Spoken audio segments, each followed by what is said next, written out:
Instead, we have the opportunity to make a habit of empathy, to recognize ourselves and each other. The second part, too, and I think, is it David? What's your name? Edwin. Edwin, right.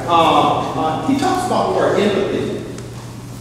Very powerful when you really think about it, because the way I understand the word empathy is me basically putting myself in another person's shoes, seeing if I can experience and feel what they have experienced.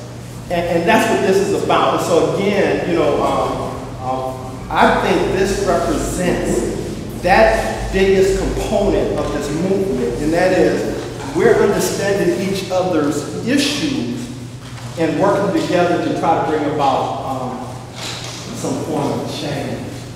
You know, and so to me, empathy is really significant about this whole thing. You know, so you know, it was interesting that we talked about that. And the greatest joy I got out of it from just recently in this room was that Matima said, you know, pick somebody different that you really don't even know, that's totally different from yourself, and you sit in front of this person and you begin this dialogue.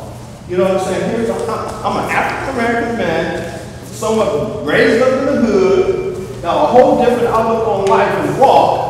And yet I gotta sit in front of an older white woman, you know what I'm saying, and try to relate. That's powerful. Because when we actually can do that, we actually are transforming. You know, because in reality, I got a whole bunch of garbage that I can bring in my life and never ever be able to connect with a person totally opposite than me.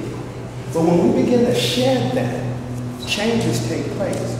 And that's what this is all about. Allowing us to be able to shed it with people we don't even know, but yet are totally different. And we're growing together because we're all asking for the same thing. And that's what's so key about this, and that is that the system becomes just so that we all can feel that we are part of. And the only way for that to happen is that we all got to have some form of empathy and yet be able to transform so that we can connect. And then we'll all begin to think alike and live together and be happy. I hope that happens on Earth. See the world through other people's eyes. Now, empathy is a quality of character that can change the world.